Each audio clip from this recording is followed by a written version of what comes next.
Welcome Welcome to Shade to and the Shade in the City. City. I'm your girl Trees, It's Nellz. and today we are jumping into our review of the fan favorite. It's the 90 Day of the Fiancé, Season 10, Episode 1, Dearly Beloved. You look so excited. For me? Mm-hmm. You're like, it's the fan favorite. I don't know. I don't know if you guys will be so excited. If you've watched it, let us know. Drop down in the comments. But yes, that's what we're here for. If you haven't already, all of our lovely, and faithful Shade Squad and our new viewers, please make sure that you hit that like button. And that subscribe button. And y'all, let's jump into this new cast of characters, fools, that I like to call them. And let's get shady.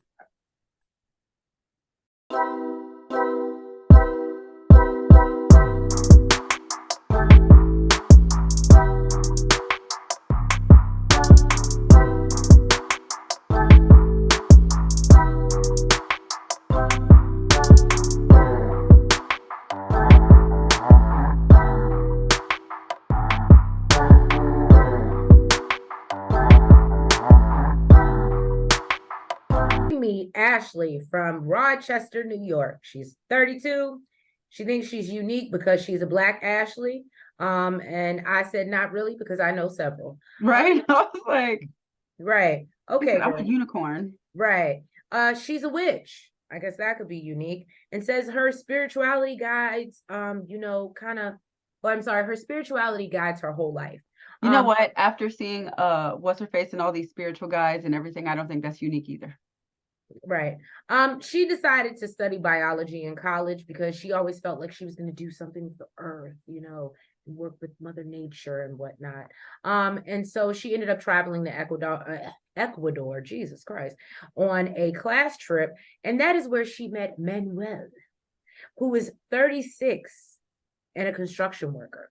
Now, they met 10 years ago, back in the day, in the way back, on New Year's Eve, and they got engaged after a week.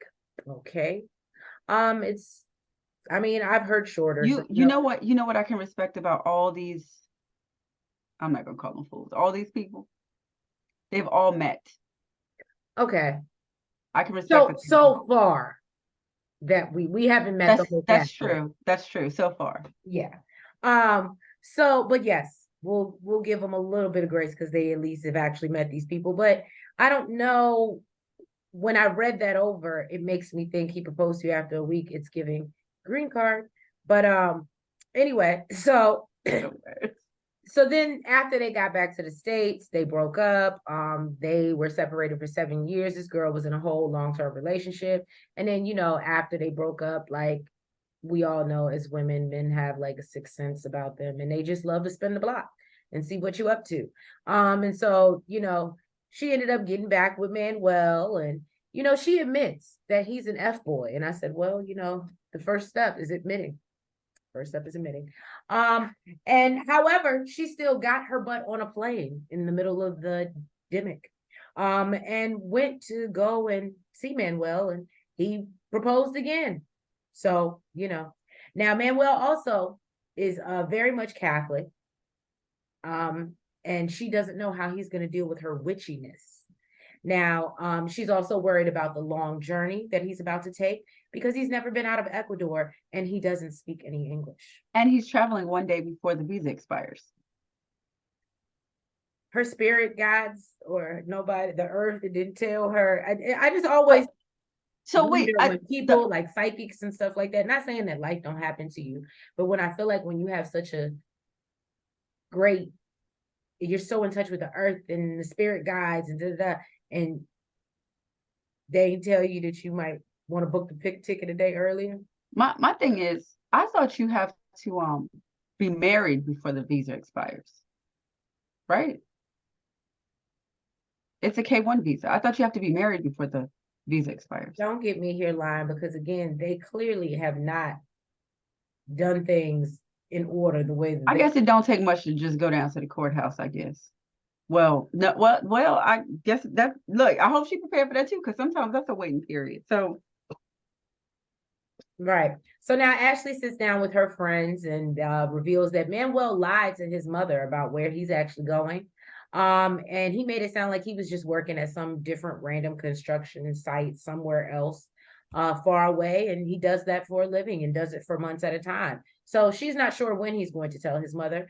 And so now she's wondering, well, what is it that he's not telling her? And I said, girl, all the signs are there. The spirit guides are trying to tell you. Now they get, as we know, we don't know how he's gonna feel about her witchcraft and if he's gonna be supportive. And her friends are a little bit concerned because all of the white lies that are going on. But she said that if things do go south, she is ready to walk away. So I said, well, good for you. And then she's concerned. She's on her way to the airport. They actually opened up the episode with her having a panic attack. She's completely losing it, ugly crying, because Manuel hasn't responded to her all day, is not responding to her text message. And I believe she said the last time she had talked to him, he was in Miami, which and that's where you go through went customs. through customs. Mm-hmm. So she's a little bit concerned that maybe he got held up. And she hasn't heard from him. Her sister Sienna comes over with the pictures and the picket signs, ready to welcome him. And she's like, well, girl, maybe that's the spirit guide telling you that you should walk away. Maybe this is the universe.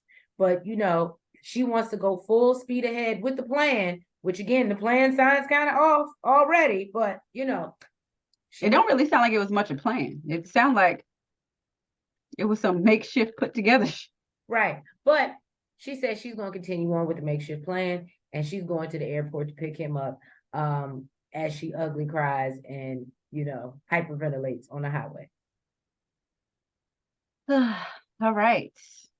The ones that we constantly see, I feel like every franchise, every time 90 Day is on, we see Jasmine and Gino. They got why TLC keep doing this to us. They got to get it. They got to be getting a check from each and every one.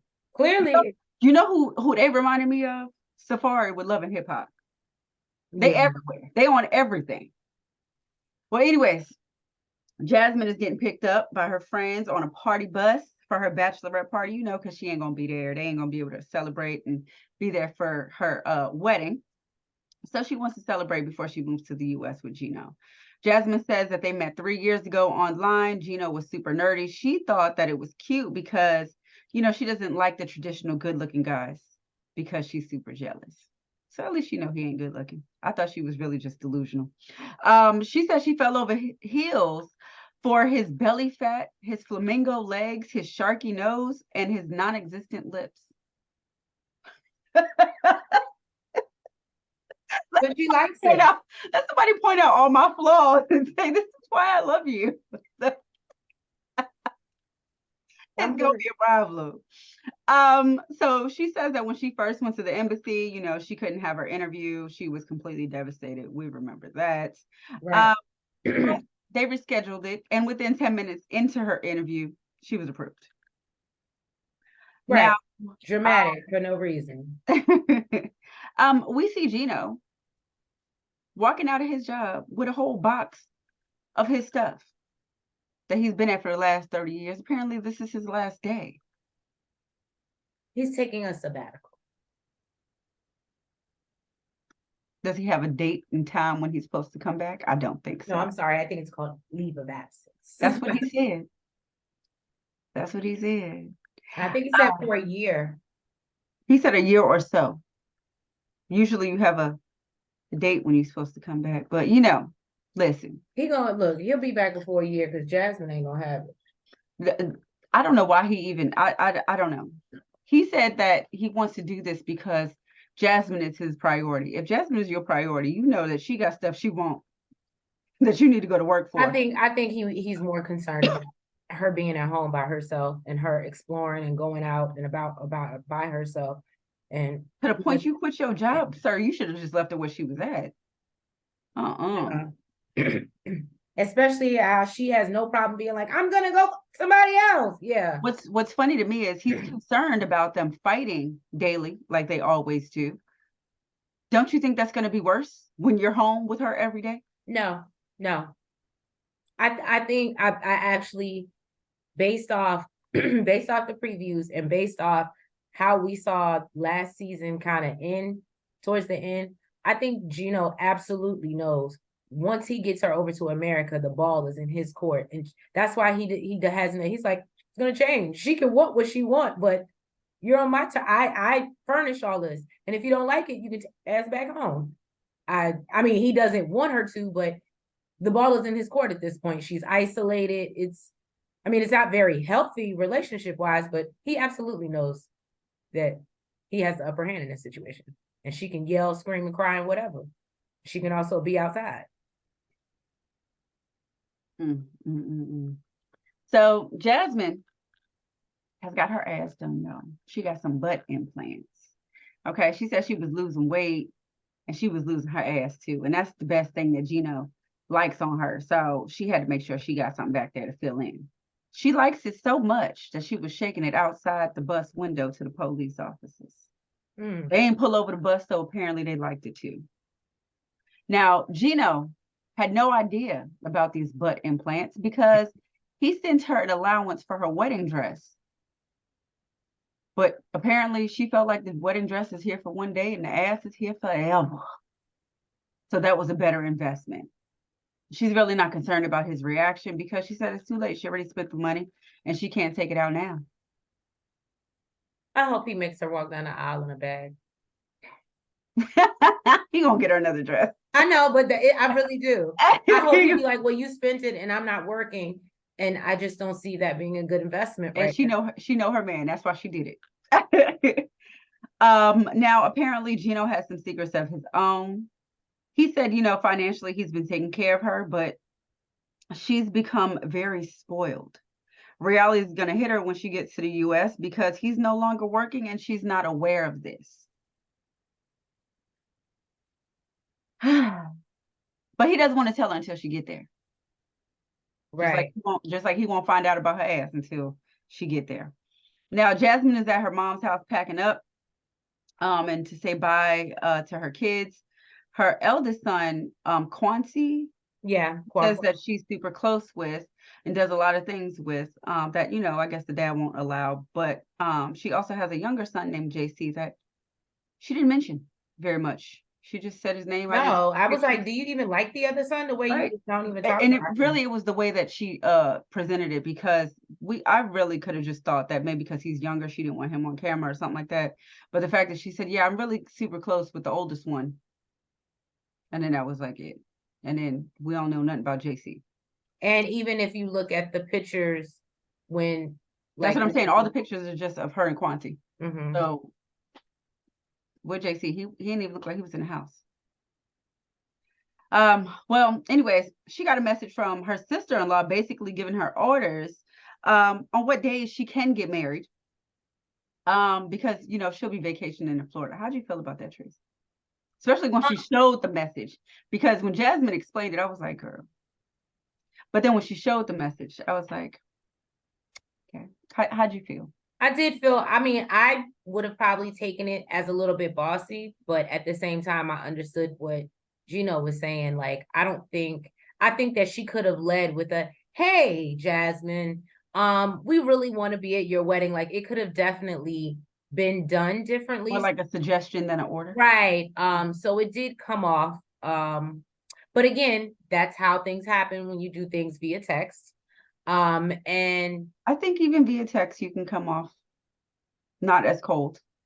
I can agree, but I'm not gonna say she's totally right because she definitely is gonna.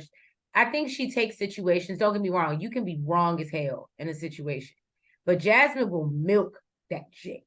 Mm-hmm. And I just think that she's going to try to milk this and make this seem like this is the end all, and see, they don't like me, and try to make it seem like this is they nailing her to the cross. And I just think she is a little extra sometimes. But I do think that she was valid in being like, yeah, I felt like that was kind of weird. And I think the only reason why I didn't get on Jasmine about this, because like I said, initially when she said it, I was like, girl, I know you extra as hell. But then when she showed the text and then showed her response, I was like, Jasmine handled that pretty damn good.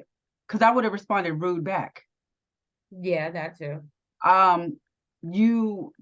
basically, if you don't know how to be nice through text, then neither do I. So you're gonna get the same energy that you're I giving. would have just said, well, enjoy your vacation and but it's not your wedding. That's like asking me, can you not have your birthday party? That it's not your day.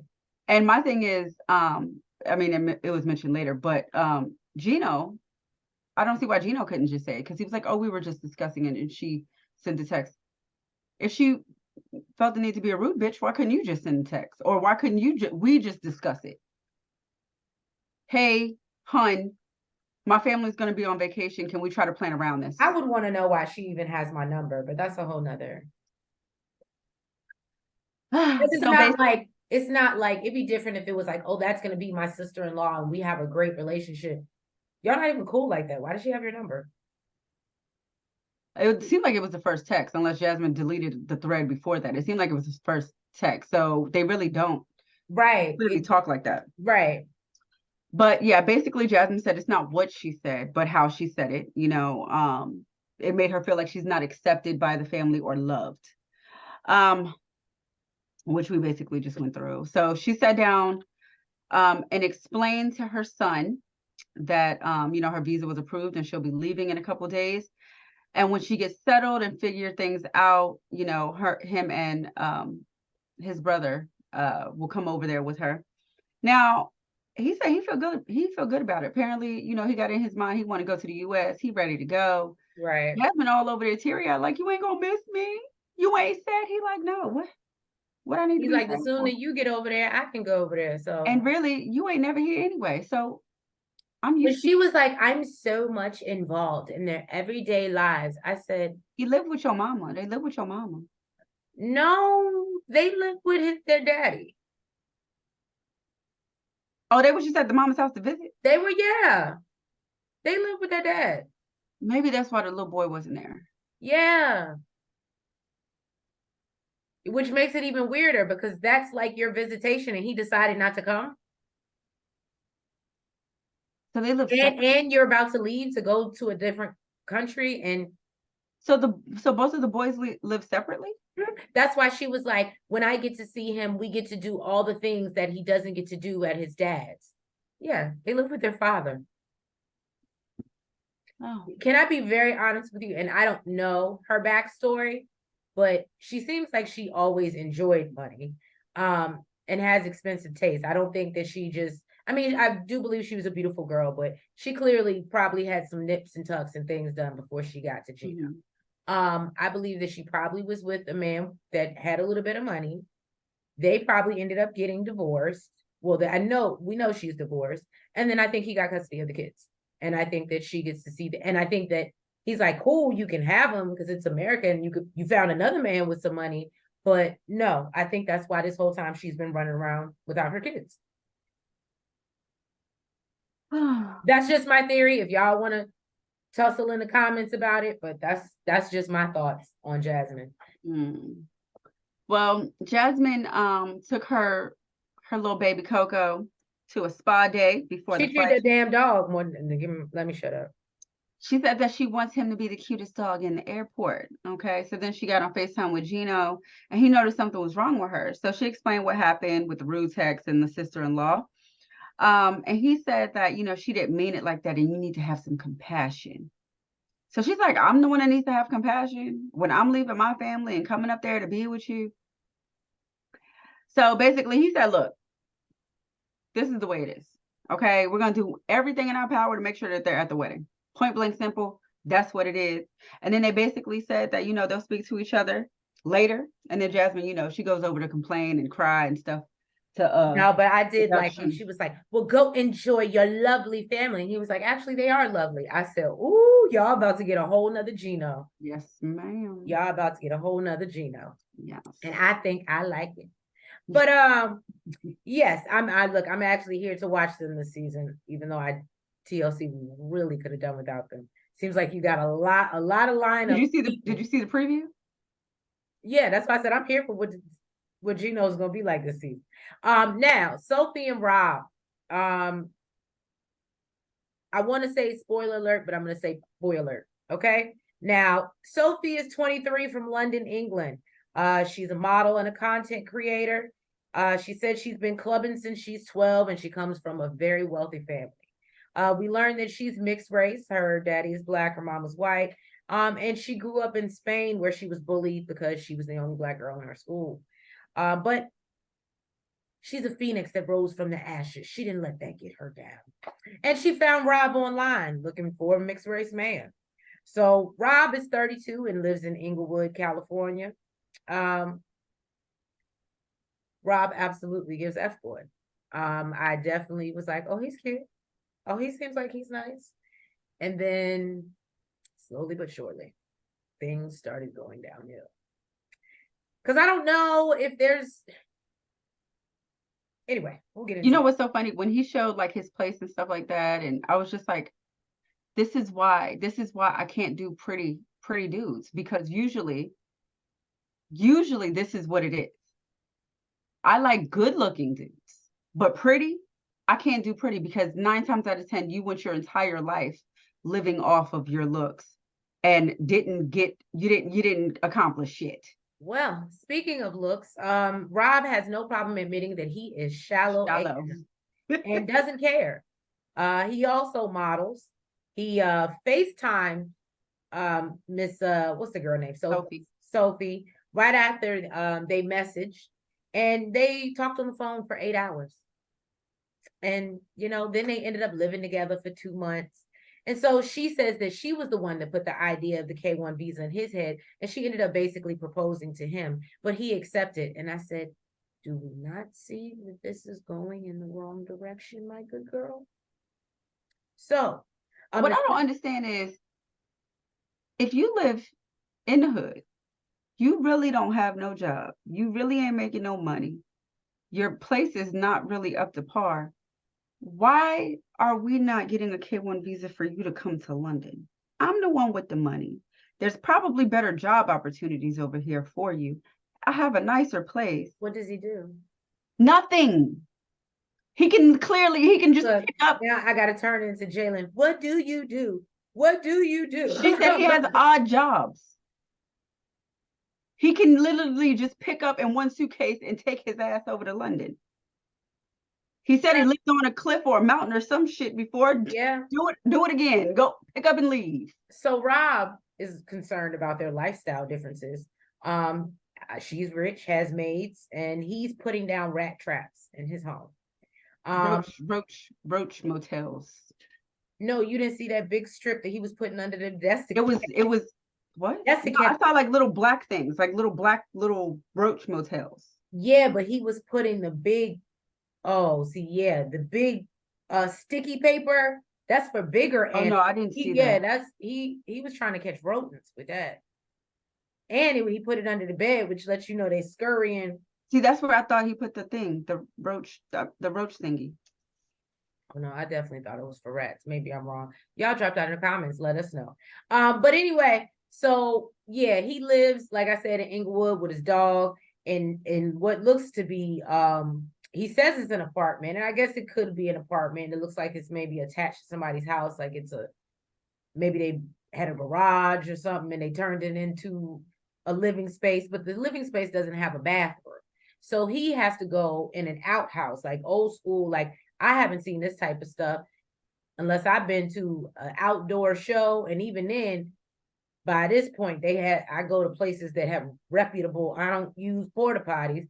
I ain't seen shit like this since I've been in like North Carolina. And even then, those are gone. So I don't know, but apparently they got some in the middle of LA, and But our house don't have like a shower and stuff too, right? Like the full bathroom is outside. Our house is just a toilet, ain't it? It had a full bathroom in it? That's where she showered. Remember, she said she showered and she saw a raccoon above her head. That's the full bathroom. The full bathroom is outside. Well, I guess he has a luxury outhouse. Shout out to you. So yeah. Now, just saying.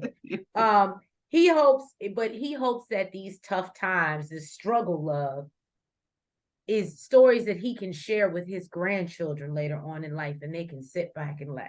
And I said, that's exactly what this is. This is struggle love. And why are you struggling? You don't have to. And I told Nellz while I was watching it, I said, I really feel like this is just a knockoff Jabri and Miona's storyline. At least Jabri had like a house. His mama's house that he got kicked out of. But I mean, even when they moved, like it was a better circumstance. He wasn't putting down rat traps and roach motels. And I guess Jabri had odd jobs too. He could drive a truck. He could be in the studio. He did a lot of things. So basically, we see Sophie. She's talking to her mama. They're very close, which Rob is not a big fan of. And seemed like she don't really care for him. And she's basically like, do you need me to call him and let him know what he needs to do? And to take care of my princess. Right. And basically Sophie is a little bit frustrated. Basically the fact that she did go to visit him, like Nellz said, she has been there. She's seen the situation and circumstances. I think she thought coming back it would be different. So the fact that she's going back to that is a little disheartening. And I would think that if this is supposed to be the man that is protecting and providing for you as your husband, that's a red flag. I would have told him he needs to look for jobs in London. Mm-hmm. Get your ass online, look for jobs in London, because I'm not picking up my life over here. So although Chris, who am I talking about? Even though Rob apparently thinks he's Chris Brown. That's what I wanted to say. And he's over here trying to create a dance routine for Sophie when she gets off the plane with his homeboy. I didn't get the homeboy's name. That's what I'm saying. He's wasting time doing this when he's supposed to be looking for jobs. Right. He's too busy Popping and locking. Right. So Sophie, but basically the homeboy questions if Sophie is really here for Rob and thinks she's a little iffy. And he brings up how she joined a dating app last time she was in America.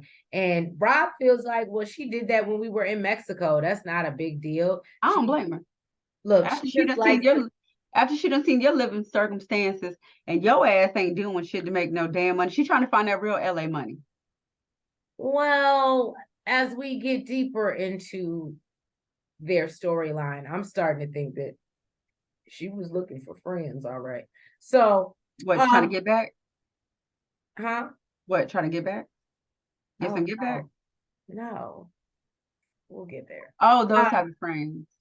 So yeah. So his homeboy is basically just a little concerned that she might hurt him. And then we see Sophie meet up with her beautiful homegirl, Maya. Maya was real cute. But we learned that during the vid, Justin was out. Why do I keep messing up this boy's name? Rob. You done called him every name in the book. Hey, he's been Chris, Justin, every member of NSYNC that ain't. Anyway. He don't belong in no damn NSYNC. Right. Anyway, so Rob was out here sending nasty pictures to girls, videos during the vid. And I was like, and she was like, and the girl was like, well, you still going on it over there after you know that he did that? And she was like, well, yeah, I'm just not going to let that break up the relationship. And she was like, but I have a secret of my own. I've discovered that I like girls too. And I was like, oh, okay, but you're not sending your to other females. So that's and so now she's concerned because she's obviously this is a new discovery for her, or finally like because she even said this is the first time she's admitted that she's bisexual. So now she's like wondering if he's gonna let him explore before she gets married. And I was like, well, she's hoping that they can come to some type of agreement in their marriage where she can explore. Oh, I thought she was trying to do it before, but I mean, maybe he won't mind. Maybe he'll be down for it. And, that's the problem. That's probably most men. They think because you might have a thing for women that somehow involves them. But yeah, that's Rob and Sophie. Next, we get into Nicole and Justin. This is probably where she was getting Justin from. Yeah, that's where I was getting Justin from. And he did not look like Justin. Sorry. So we meet Nicole. She's 47. She's from Hoboken, New Jersey. She let us know real early on that is just an age, okay? She said she's a recording artist named Nikki Exotica. She's 47? She's a recording artist named Nikki Exotica, who is her alter ego. But to make money, she's a hairstylist and a beauty consultant. She said anyone who wants advice on getting plastic surgery, this is where you need to come. I don't think she should be consulting anything. I was like, who is paying her to give them bad advice? You know what though? No, let me say this. Back in the day, I think like a fucking cat. Oh, now she does. But back in the day, the old she was beautiful. She was beautiful. Now, I could see you giving advice back then had you had stopped. She looks like a cat. Too far. One of real tight, hairless cats that yeah. She said that she's done every plastic surgery procedure from head to toe, including getting her eye color changed. She literally did everything. Now, she said that she doesn't really care about what the haters have to say because 80% of her feedback is positive. Hi, hater. So F the 20%. Okay. She said she used to be in a place where she didn't really love herself, and now she's happy and she loves herself and can invite love into her life. She loves looking like a feline. Now she's engaged to a personal trainer named Justin from Moldova. She says that they met 17 years ago. Moldova. Oh, it's the same place. What's the name it's from? Andre. And Elizabeth Moldova. Makes a lot of sense. Right. You know what? When I saw the picture, I was like, how old is this kid? But when she said they met 17 years ago, I was like, oh, okay. She said that she was not even dating him. She was dating a totally different dude who got into some trouble. He was deported back to Kishna, Moldova. And then she pulled a pop-up, got to the door, and this man told her he was living with a whole nother girl. So she made her, she got on a friend's site in Moldova, found Justin. Apparently his real name is Igor.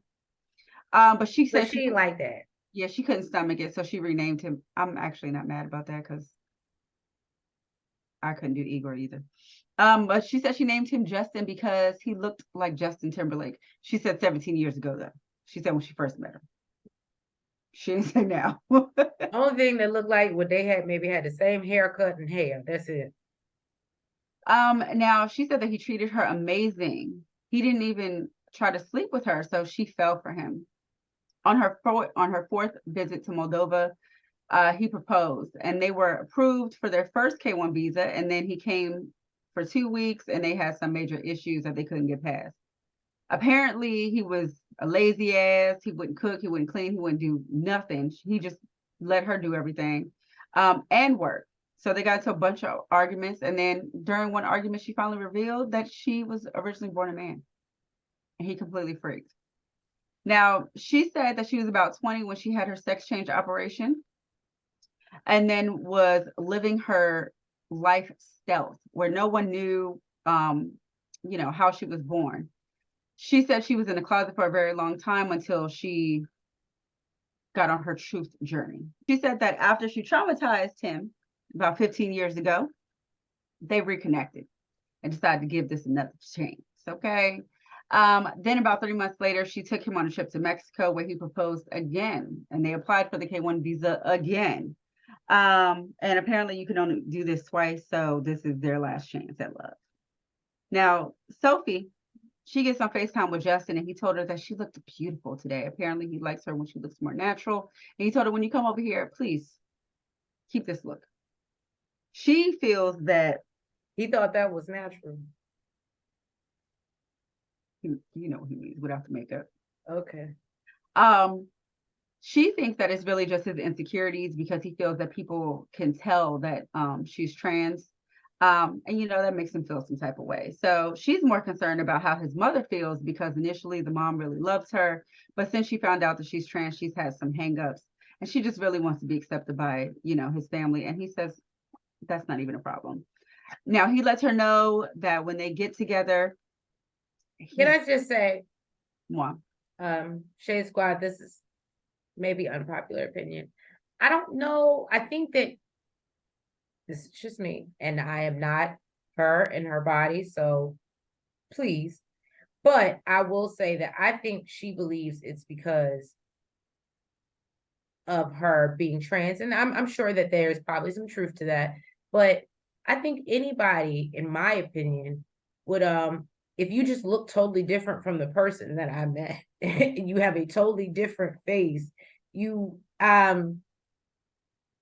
That's true, because she was pretty back in the day. Right. So I just think, like, even with her being like, oh, and one, you're just older, when she's like, oh, he doesn't want to do it to me as much anymore. And 15 years ago, well, that was 15 years ago, and I'm sure it worked a lot better than it does now. Okay. Mm-hmm. And second of all, you look a heck of a lot different than you did 15 years ago. Yeah, so and back in the day, she did look like right, a woman, like a full-blown woman. Because I mean, this is just my opinion. I feel like by all of the plastic surgery she did, it based on the pictures that it makes you question. It made you question, because based on the pictures that we saw, I was like, oh, I wouldn't have known nothing. Mm-hmm. So I don't know. I think, and maybe this is a part of her truth journey and making her feel, but I feel like by all the surgeries, it actually made her look more like me. Mm-hmm. But he lets her know that when they get together, they're going to have plenty of sex. And this is a shocker to her, because she's like, we didn't while we was in Mexico. And she feels like, He said 4 times in 2 weeks. That's she feels that now that, he knows, basically, he can't really get past it. And she says he's going to need to, because she's his fiance and he needs to accept her for who she is. Well, so based on the previews, I don't think it's a thing of him. Another thing, I don't think it's a thing of him having an issue having sex with her. I don't think he wants to go down on her now. I think that is the problem. That is mentally messing with him. I could see that. But clearly that's something that she wants. And that's going to be interesting to see play out. Well, y'all, I am interested to see what's going to happen with these two as we move on into the season. But yes, thank you guys. Thank you. I think we got 4 more other couples still to meet, but thank you guys. They're adding 4 more new couples? I think so. I seen like 4 more other people, 4 other couples in the preview. Maybe I'm wrong. Maybe I was just, but yeah, y'all, maybe I'm reaching, but we'll see. But anyway, if you haven't already, Shade Squad, please make sure that you've hit that like button. You comment. You subscribe. And you hit the notification bell. And make sure you're following us on all the platforms, the TikTok, the Twitter, the Facebook, and the IG. Thank you guys for being here to support. And we will catch y'all next week for another review of, I was about to say before the 90 days, but now we're actually here at the 90 Day Fiancé. Have a good night. Good night.